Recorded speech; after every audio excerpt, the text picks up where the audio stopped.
Bonjour peuple de Dieu, c'est le pasteur Jérémia, aussi connu sous le nom de pasteur Loïc. Nous voulons écouter la parole de Dieu pour la semaine, mais avant tout, nous allons commencer par une parole de prière. Alors en signe de révérence à notre Père Céleste, à notre Dieu, baissons nos têtes et prions ensemble. Père éternel, Dieu de gloire, Dieu tout-puissant, Saint-Père, Dieu vivant, seul et véritable Dieu. Merci encore pour ces moments.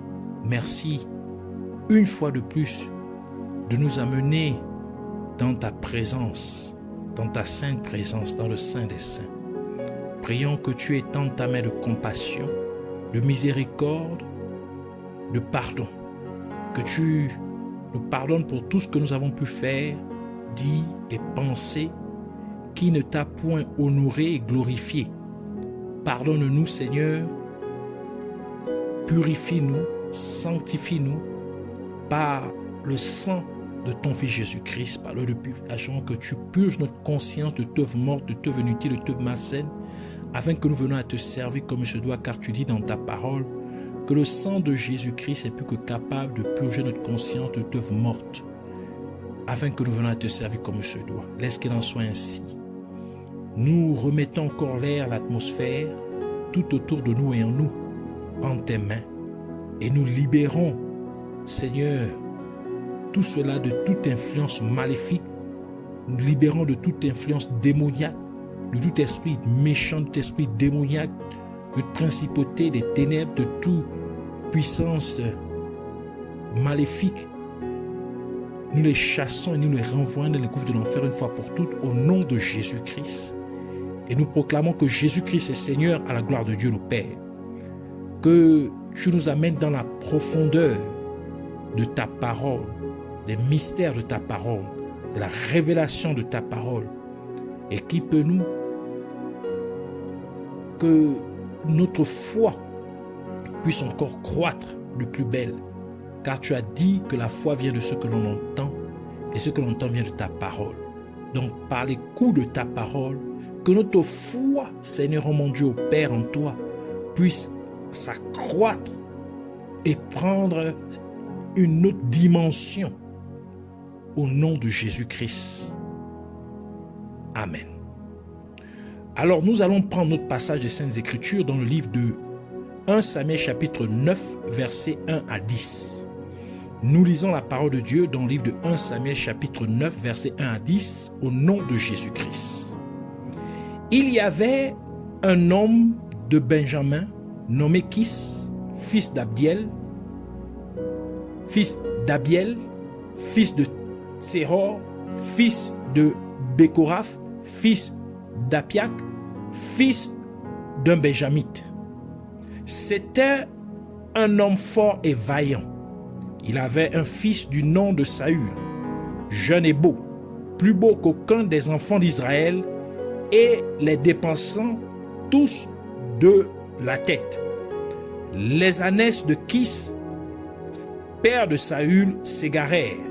Et Kis dit à Saül, son fils, « Prends avec toi l'un des serviteurs, lève-toi, va et cherche les ânesses. » Il passa par la montagne d'Éphraïm et traversa le pays de Chachisla sans les trouver. Ils passèrent par le pays de Shalim et elles n'y étaient pas. Ils parcoururent le pays de Benjamin et ils ne les trouvèrent pas. Ils étaient arrivés dans le pays de Tuph.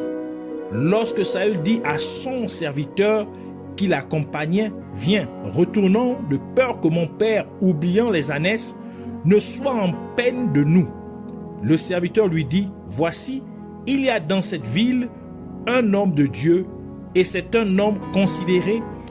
Tout ce qu'il dit ne manque pas d'arriver. Allons-y donc.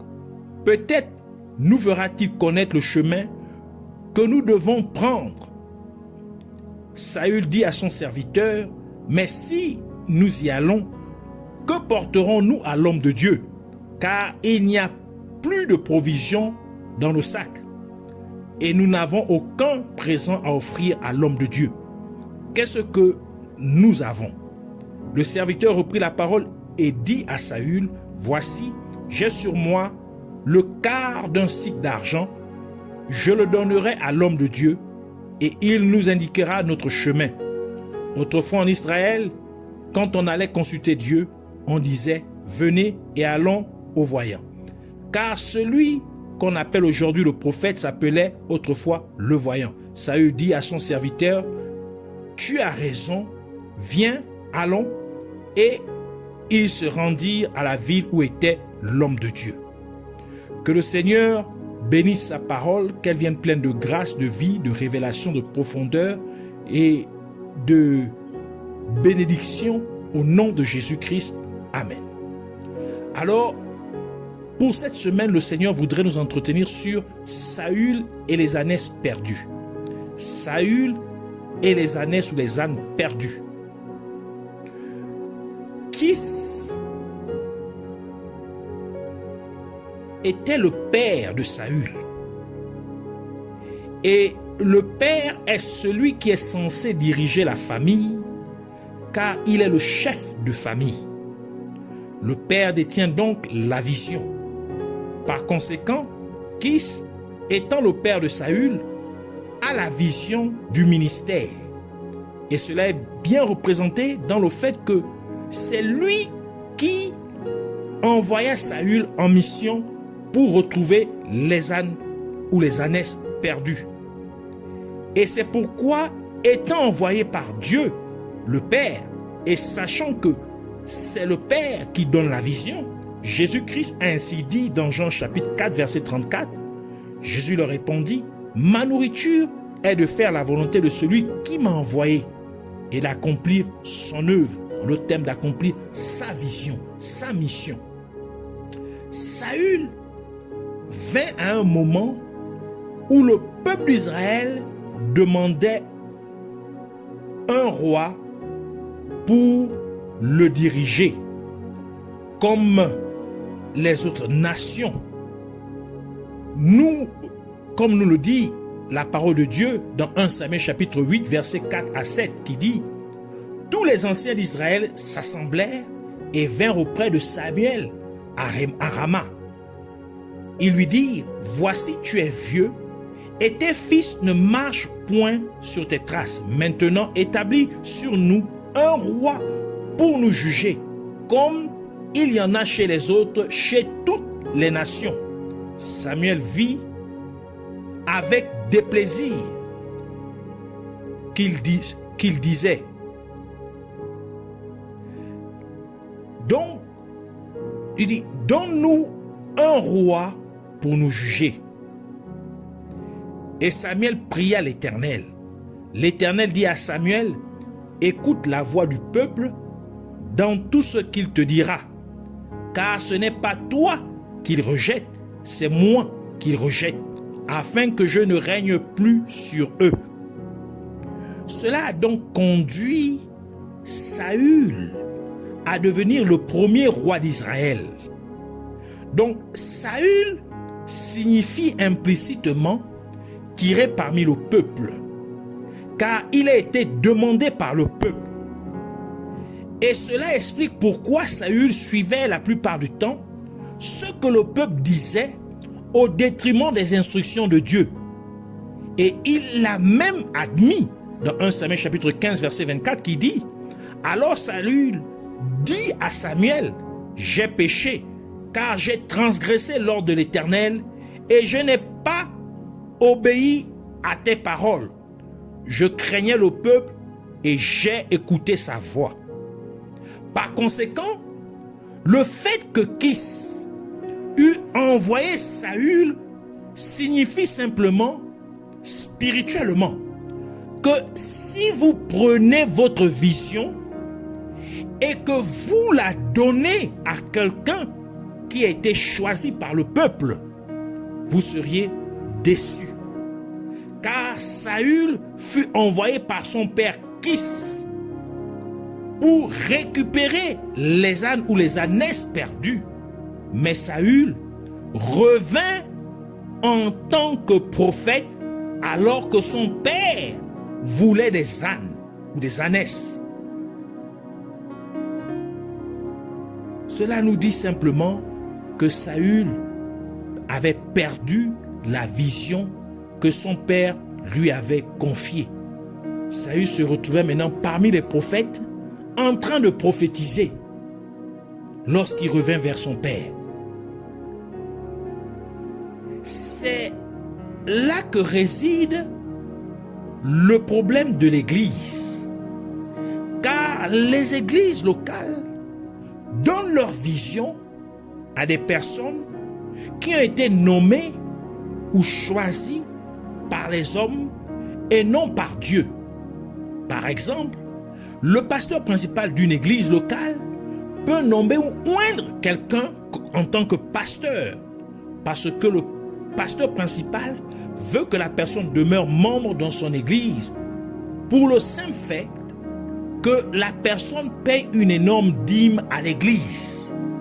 D'où le principal pasteur utilise ce mécanisme pour s'assurer que cette dîme serait toujours payée dans son église locale.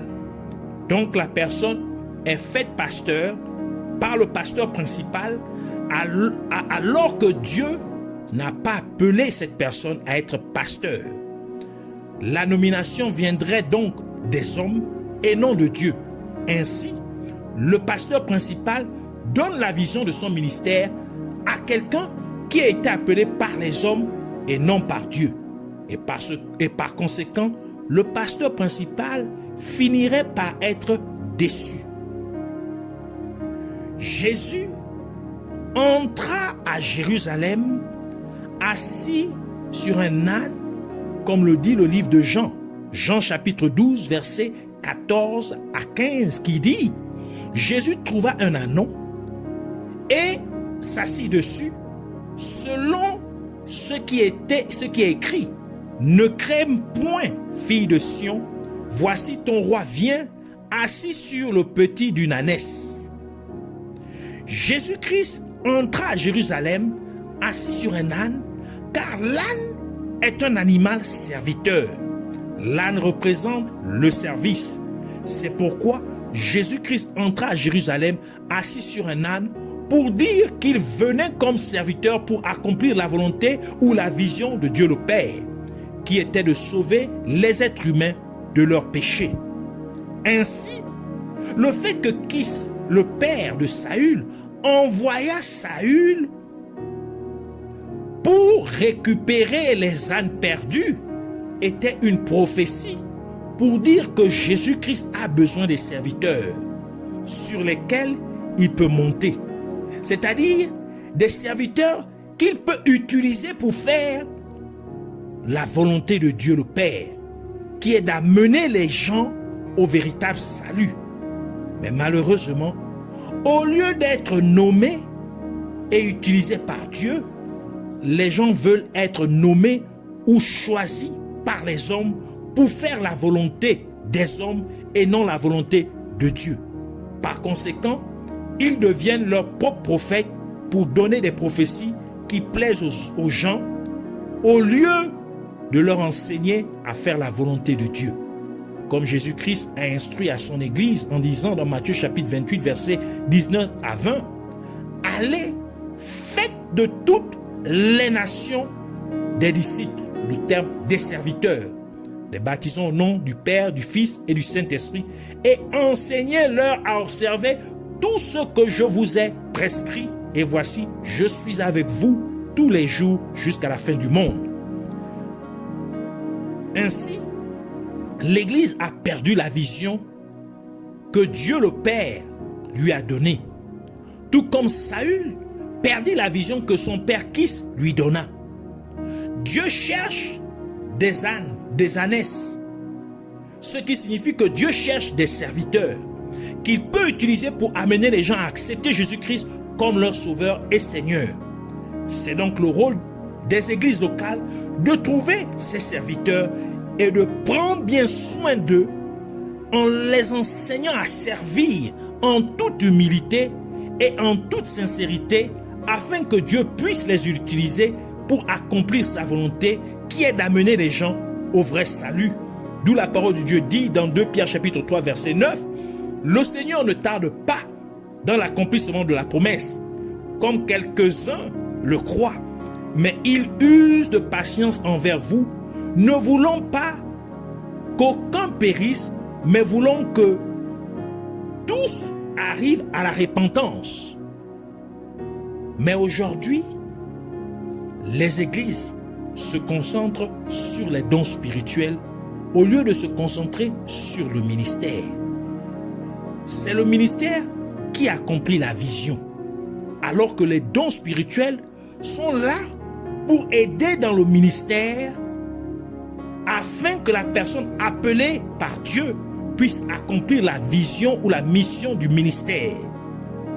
Les gens peuvent avoir des dons spirituels et pourtant ils peuvent ne pas être appelés à être dans l'un des 5 ministères, c'est-à-dire appelés à être apôtre, ou prophète, ou évangéliste, pasteur ou enseignant ou docteur de la parole de Dieu. Enseignant ou docteur de la parole de Dieu, qui est la même chose. Mais ils peuvent plutôt être appelés à aider quelqu'un qui est appelé dans l'un de ces 5 ministères. Malheureusement, les gens utilisent maintenant les critères des dons spirituels pour s'appeler au ministère ou mettre d'autres personnes dans le ministère.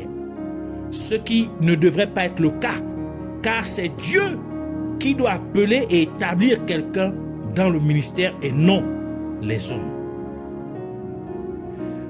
Saül commença par rendre visite à un prophète. Et il termina sa vie terrestre en consultant quelqu'un qui avait un esprit de divination. Car Saül avait mis les dons spirituels au-dessus du ministère. C'est donc dire qu'à chaque fois que vous allez valoriser les dons spirituels au-dessus du ministère, vous finirez par consulter des gens qui ont des esprits de divination. C'est-à-dire que vous finirez par consulter de faux prophètes. Simplement parce que vous auriez perdu la vision de votre ministère comme le fit Saül. Par conséquent, il y a des hommes ou des femmes de Dieu qui ont commencé leur ministère avec des spectacles ou des miracles, manifestant les dons spirituels. Et à un certain moment, Dieu les a rejetés parce qu'ils ont perdu la vision de leur ministère. De tels hommes ou femmes de Dieu persistent avec des spectacles ou des miracles en utilisant l'occultisme ou des pouvoirs démoniaques sans savoir que Dieu les a rejetés. Ainsi, ils font comme le roi Saül qui commença son ministère en consultant un prophète, et bien que le prophète Samuel fût mort, il alla quand même consulter quelqu'un avec un esprit familier pour parler au prophète Samuel qui était déjà mort. Jésus-Christ désire donc des hommes et des femmes de Dieu qui lui amènent des ânes, c'est-à-dire des ânesses. En d'autres termes, Jésus-Christ veut des hommes ou des femmes de Dieu qui font des autres personnes de vrais serviteurs de Dieu en étant eux-mêmes un exemple de vrais disciples de Jésus-Christ. Et cela est la raison pour laquelle l'apôtre Paul a dit dans 1 Corinthiens chapitre 11 verset 1 « Soyez mes imitateurs comme je le suis moi-même de Christ. » Donc imitez-moi comme moi-même j'imite le Christ. Donc en d'autres termes, soyez aussi des imitateurs du Christ. Par conséquent, en tant qu'hommes et femmes de Dieu, nous devons bien prendre soin des ânesses de Dieu. C'est-à-dire que nous devons prendre bien soin des serviteurs de Dieu en les élevant et en les nourrissant dans la vraie doctrine de la parole de Dieu. Et il ne faut pas faire comme le prophète Balaam qui a battu son âne alors que l'âne désobéissait, car l'âne essaie de sauver la vie du prophète Balaam, dont les voies n'étaient plus justes devant Dieu. Nombre chapitre 22 versets 22 à 33 qui dit: la colère de Dieu s'enflamma parce qu'il était parti, et l'ange de l'Éternel se plaça sur le chemin pour lui résister. Balaam était monté sur son ânesse et ses 2 serviteurs étaient avec lui. L'ânesse vit l'ange de l'Éternel qui se tenait sur le chemin, son épée nue dans la main. Elle se détourna du chemin et alla dans les champs. Balaam frappa l'ânesse pour la ramener dans le chemin. L'ange de l'Éternel se plaça dans un sentier entre les vignes. Il y avait un mur de chaque côté. L'ânesse vit l'ange de l'Éternel